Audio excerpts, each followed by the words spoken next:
Woo! Woo!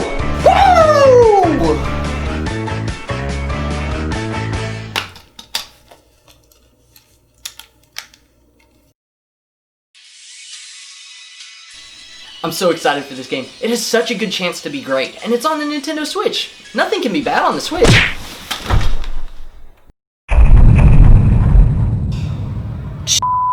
I knew I shouldn't have ripped my mattress tag off. Who are you? It doesn't matter who we are. What matters is our plan. Okay, but why do you have me tied up?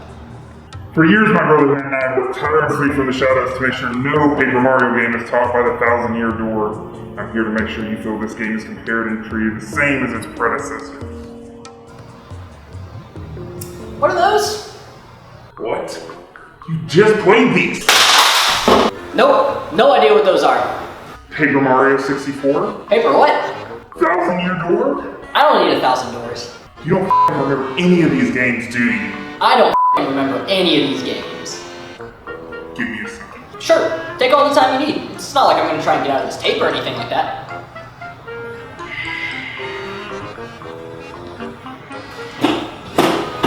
I need to make sure the 1,000-year door is kept as the best Paper Mario on the internet. How can I do that if it doesn't remember the 1,000-year door?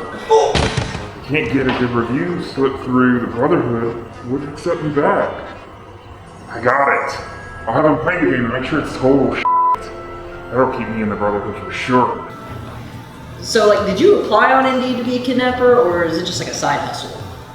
So you're gonna play through the game, and if you hate it, I'll let you go. Do I have a choice? Nope. Alright, let's take a look at... What's the game's name? You forgot that too?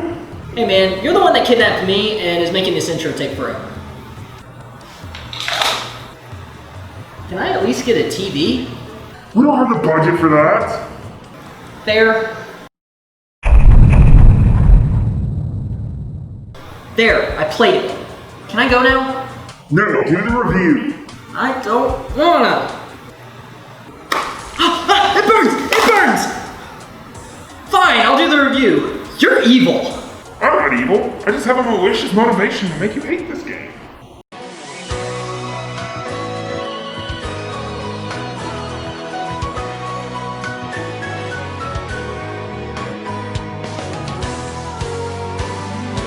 Well, this game came out of nowhere.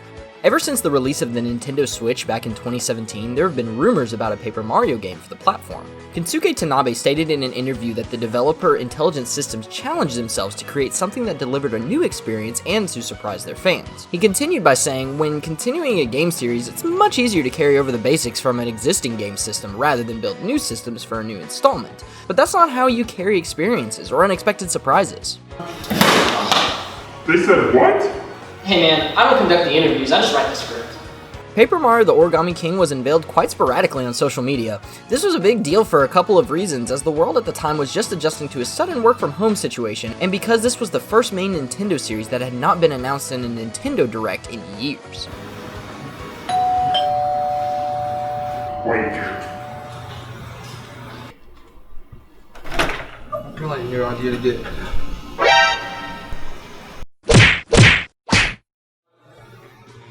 Bill, did you come and rescue me? No, I just came to try to steal your money again. I'm just glad someone tried to attempt to rescue me. Talk about the story! I'm gonna skip to this part to avoid spoilers. We start out with Mario and his superior brother traveling to Toad Town for the Origami Festival. Upon arrival, they discover that the town has been deserted. Luigi parks his cart and the two brothers head into the castle.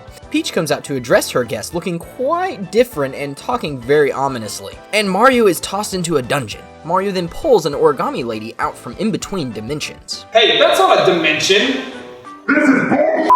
What, is not having an extra dimensional plane in a paper-themed game for children, is that what really triggers the two of you? This adorable lady is known as Olivia. She will be your companion throughout the journey, and boy, does she knock it out of the park. She has a lot of personality and really pulls at your heartstrings at times with just how cute, adorable, and nice she is. With Olivia by Mario's side, the two escape their cell and find Bowser folded up being tortured. Mario and Olivia agree to rescue Bowser and end up teaming up with him. Our three heroes try to escape the castle, but before they can, Peach and some folded soldiers stop them. It is then revealed that Olivia's brother, King Ollie, is the villain behind the folding. Ollie summons 5 different colored streamers to wrap the castle and transport it to the top of a mountain. However, before the streamers can envelop the castle, a Shy Guy tries to arrive with a getaway clown car for our heroes. Mario and Olivia search for and find Luigi amongst the shambled foundations of the castle. Our heroes then discover that they must destroy all of the streamers to save Peach, while Luigi journeys to find the key that will unlock Peach's castle. Mario and Olivia set forth on their quest, but discover that each streamer is guarded by the Legion of Stationery, office supplies that has been brought to life by King Ollie. Things in a Paper Mario game. We'll come back to that later. During their journey, Mario and Olivia find the craftsman Toad that folded Ollie, and it is revealed that Ollie created Olivia after the craftsman folded him. Mario continues on his journey and defeats the Legion and heads to the castle to save Peach and the Mushroom Kingdom. Mario and Olivia confront King Ollie, and it is revealed that Ollie plans to use an origami ritual to turn the entire world into origami. Ollie explains that he has a hatred for his owner because he disrespected his paper by writing on him, and as a result, Ollie vowed to fold every single toad in the world to get revenge. Mario, Bowser, and Olivia defeat Ollie, who feels regret for his actions. Probably because he lost his battle. And Olivia folds him into the last crane of the origami ritual. With the ritual complete, Olivia wishes to undo all of Ollie's origami creations. This unfolds everything, including herself, and with the kingdom safe, the two brothers drive home as the sun sets on the Mushroom Kingdom. Technically not a bad story for a Nintendo game. Say it's worse than the 1,000-year door. Why? Don't you want to live? What's a 1,000-year door? I'm gonna die. Okay. It's worse than the 1,000-year door. Good. That summary doesn't do much justice to the story, much like other Nintendo games. The few things that are different compared to the average Mario story are more than enough to keep you engaged, and the level arcs keep the fire fueled in terms of set engagement. All of the levels are very unique and leave a lasting impression that makes you want to revisit them. Whether you are sailing on the high seas to look for a desecrated cruise ship, or taking center stage in a play, there is always something interesting happening at every turn. The characters and interactions throughout these levels really bring it together and really pull at your heartstrings. The writers worked very hard to make sure the experience of the journey was not dull for a single moment. I found myself laughing over a pun or a joke several times, and one moment where a companion does something very brave actually pulled at my heartstrings and made me very sad. What's wrong? I can't help but think that this is the first time for me in a Paper Mario game. We need to try to find a way to escape sooner rather than later. I'm sure this guy's trying to think about how he's going to torture us again next. Oh, did I leave the oven on?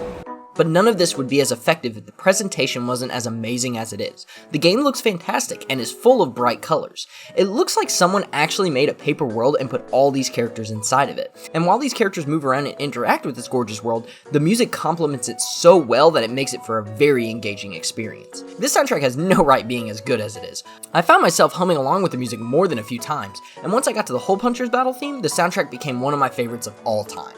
But do all the visuals blend in perfectly? What answer keeps me alive? Not everything blends in. Sometimes the water can look a little bit off, and the Legion of Stationery clash with the aesthetic. All of the members of the Legion have their own personalities and are full of charm, but realistic office supplies don't mix with the vibrant paper world presented to us. Sometimes it can also be tricky knowing exactly where to go at times due to the high quality of the presentation. If there's a wall you can break down, you might miss it a couple of times because everything blends in so well. But the gameplay was good. That's it? Okay. The gameplay does have a couple of things to go over. The first being the world exploration has returned from the previous games. Wait, has your memory come back? I think I'm getting some of it back. I must have hit you really hard. You think? Paper Mario the Origami King once again takes platforming and mixes it with the world exploration. However, this time there's a twist as Mario has come prepared with several new techniques. Mario can access a special origami move called the 1,000-fold arms. This allows Mario's arms to take on an origami form and pull pieces of the environments around it and clear paths for Mario to travel on. The 1,000-fold arms is a great concept and used very appropriately throughout the world and the battle system, but is plagued by forcing the player to use gyroscopic controls. You have to swing the controller around and move your arms. This feels very bad as your movements have to be very drastic for the gyroscopic controls to pick it up. Usually you'll have to move your arms around far out of the way for Mario to even barely move his. If you're in handheld mode, it's even worse because you have to be looking at your screen while throwing your Switch around. It almost feels like Star Fox Zero, and those controls were terrible. Mario is also equipped with confetti that he can spread around and fill in holes to unlock even more areas to explore. I think this was similar to paint from some other game that I played at some point, but the difference being here there were moments where managing my confetti supply was actually necessary and quite difficult. I just can't remember the game. Color Splash, You hosting a paint party? I had hoped before, but I'm really gonna die here. Filling in the holes can also give Mario coins, and gosh, these things can get into really high numbers. This could be a problem if not balanced well, but in Paper Mario the Origami King, everything costs thousands of coins. Yes, you can get up into 5 digits worth of coins, but if you're trying in any capacity to make Mario stronger, which you have to if you want to stand a chance against any of the bosses in this game, you need those coins. Health upgrades can cost 5,000 coins or more, so this currency comes and goes rather quickly. Wait, money has a purpose in this game? Yeah, they haven't before? Nope. Yeah, the last 2 games weren't that great. One thing that definitely could have been executed better was Mario's walk speed. Mario's speed doesn't change throughout the entire game, and it can feel very slow while traversing this massive world. You do get access to some vehicles throughout the journey, but besides the shoe car, which has an output of 150 fucking Yoshis. 150 fucking Yoshis? 150 fucking Yoshis. I wish my car could go that fast. They can only output 90 fucking Yoshis. These didn't feel as amazing of experiences as they should have. The shoe car is so weird that it was quite memorable, but besides that, we get 2 boats, and that's it. One of these boats also controlled like complete shit, so that didn't help its case either. But there is an attempt to keep the player from getting annoyed with these vehicle segments, as for the first time in a Paper Mario game, companions talk to you while you explore in these vehicles. So you have your memories back? Some of them, yeah, but I'm still missing a lot. Do you remember how you fucked me over financially? You fucked me over financially first. Well, I have to shop at the Dollar Tree now because of you. Well, forget that. We need to put that behind us and try to find a way to get out of here. I have an idea. I'll keep them distracted while you try and get me Sin over there. I see what you're doing. Companions join the fray, but they don't stay with you for the entire experience and are locked into their respective areas. These guys bring so much charm and personality to this story. They don't really do that much, but having them there is a step in the right directions from previous titles. These brave souls that accompany Mario and Olivia are Bobby the Bob-omb, Professor Toad, Kamek, and Bowser. Each of these have goals and aspirations that sets them apart from random NPCs throughout the worlds. Bobby's trying to get his memory back, and that's hitting a little too close to home for me right now.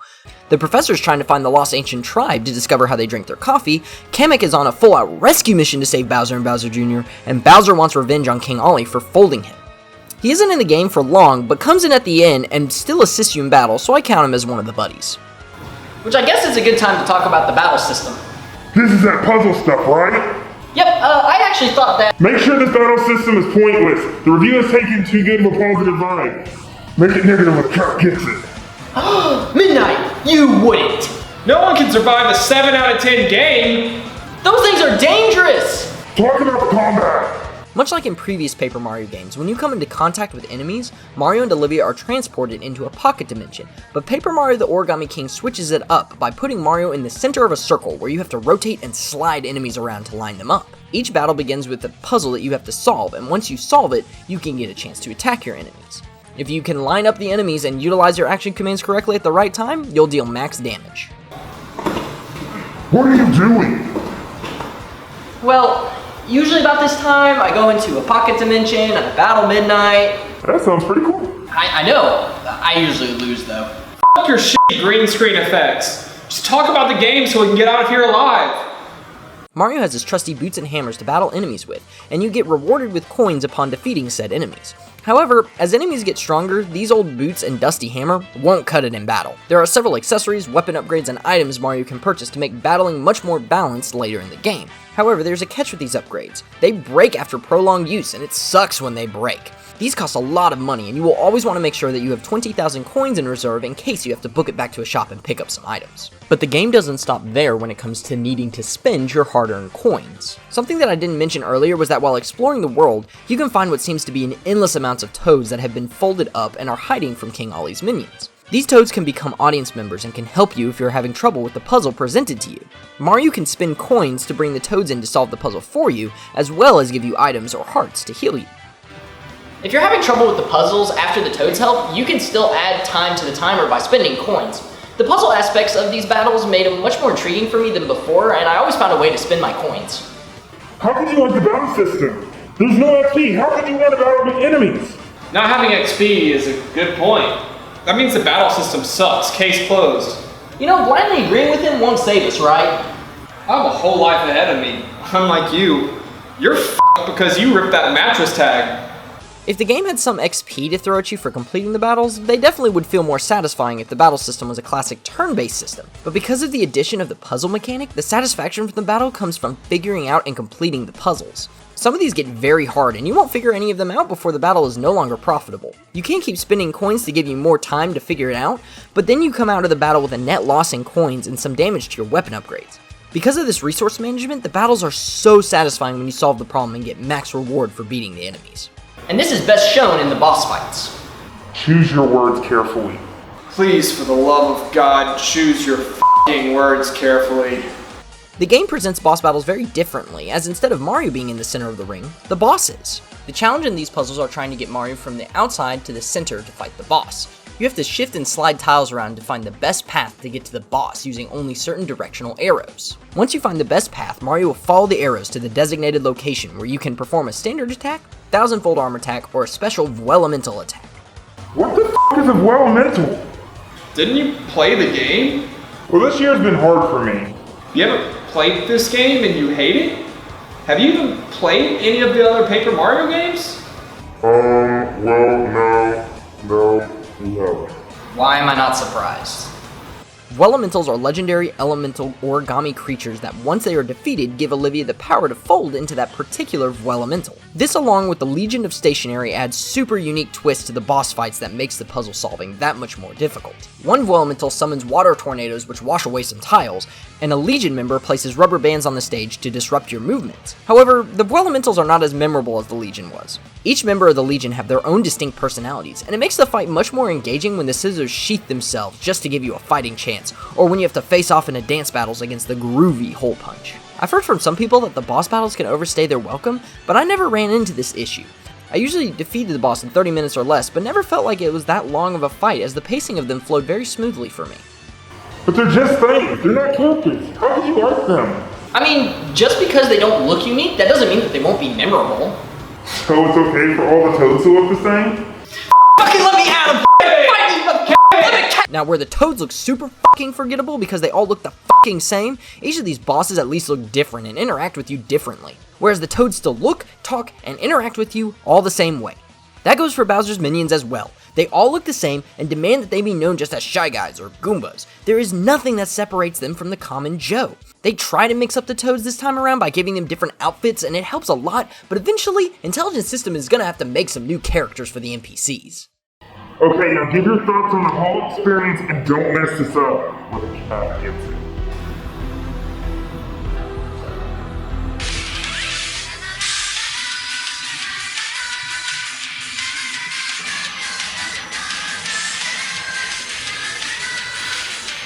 Okay. Give me the phone!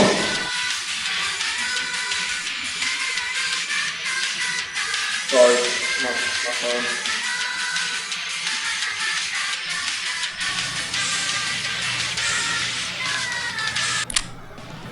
Bill. What? Bill. What? Bill. What? Hand me Sin. Now, midnight!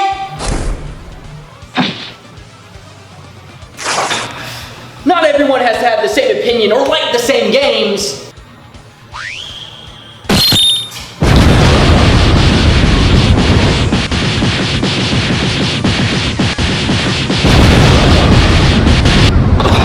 Just because a game series changes its original vision, that doesn't mean it's bad. Everyone changes for better or for worse, and to not give them a chance is not fair to anyone. There will be growing pains, and not everyone will be happy, but when the developers put this much passion into a project, it doesn't deserve to be ignored. This could have easily been Sticker Star 3, but they decided to actually challenge themselves to make something unique and fun. This is the most fun that I've had with a Paper Mario game since its 64 days, and to blindly say that this game is bad is just shallow. You make good points, but we've been at this for years. We can't admit we're wrong now. Because you truly like the game, or because of pride? That's bro. I was going to burn your house down, but you know I have to kill you. You just have to imagine the fire.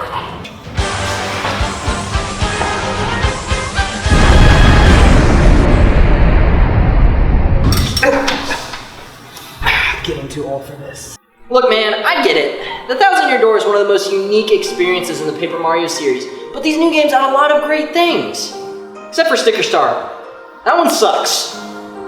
I'm guessing you're remembering everything now. I should just let the whole thing go. The whole cult thing isn't for me. They only let me talk about Paper Mario and it never actually play games. Well, besides the whole cult thing and like kidnapping us and tying us up and threatening us and almost killing us, you seem pretty cool. So now we're all tired, gross, and still f***ing broke. Where are we anyways? Oh, your garage. I was gonna take you to Summit Bed and Warehouse, but I got lazy. You got a lot of stairs. So what do we do now?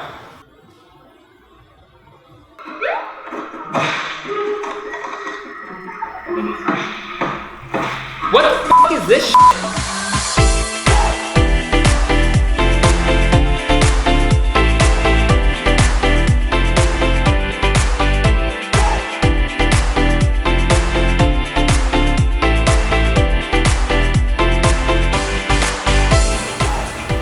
Hey Kevin. Hey.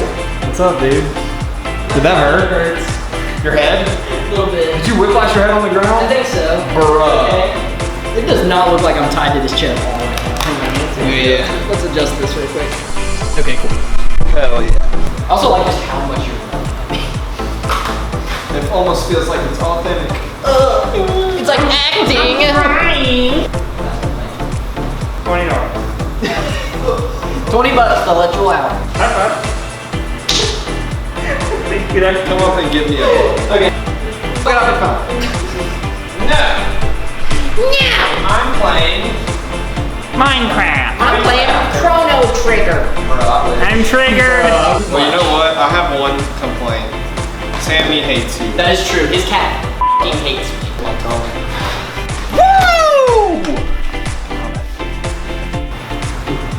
Sorry, John. Hang in there, buddy. I did not think ketchup on my face would be this painful. What it is Cole can be like, I met one of Kevin's friends, the first thing he did was tie me up. Literally tie me up to a chair. You better hurry. There you go. Exactly. What? You afraid of my germs now? I'm Yes. worried for Never done again. You're covered by the recording sound. Are you gonna edit that in post? What? Dude, that snicker. I think that was so loud. That was great. I feel like a French fry. There. I know. Now he's got me and Bill. Hey. Damn it. You probably